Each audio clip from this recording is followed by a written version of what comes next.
شروع اللہ کے نام سے جو بڑا مہربان نہایت رحم فرمانے والا ہے۔ اللہ کے پیارے نبی حضرت محمد مصطفیٰ صلی اللہ علیہ وآلہ وسلم فرمایا، تنگ دست کو قرضہ دینے پہ، اس کو مہلت دینے پہ اللہ نے کیا اجر عطا فرمایا، کسی پریشان کی مدد کرنے پر اللہ نے کیا اجر فرمایا۔ آئیں حدیث کی روشنی میں دیکھتے ہیں۔ صحیح بخاری کی حدیث مبارکہ ہے، حدیث نمبر 2391۔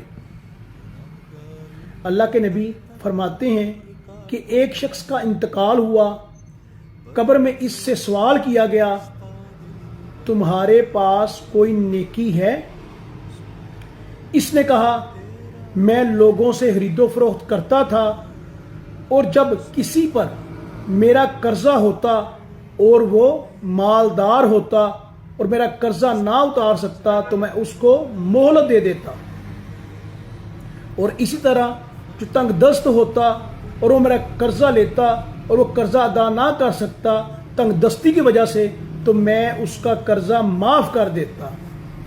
اللہ تبارک و تعالیٰ کو اس کی یہ ادا، یہ تمام کام جو وہ کرتا رہا اپنی زندگی کے اندر، مالدار کو مہلت دیتا رہا، تنگ دست پریشان لوگوں کے قرضے معاف کرتا رہا، تو رب العالمین نے اس کے اس کام کے، اس عمل کی وجہ سے اس کو جنت میں داخل کر دیا، اس کی بخشش فرما دی۔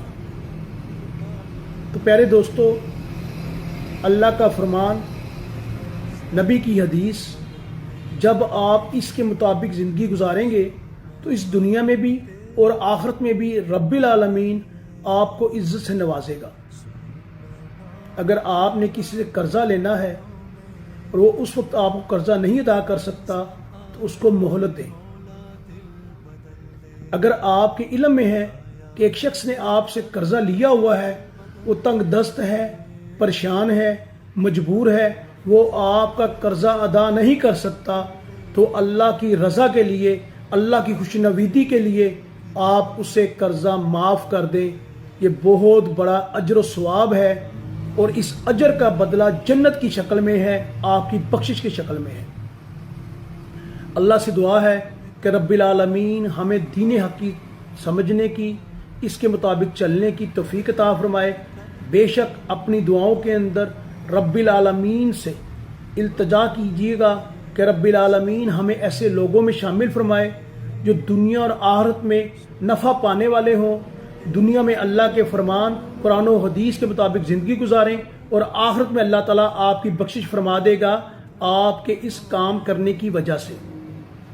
رب العالمین سے دعا کیا کریں، اے اللہ تو وحدہ لا شریک ہے، کل کائنات کا خالق اور مالک ہے، میں تیرے وحدہ لا شریک ہونے پر راضی ہوا۔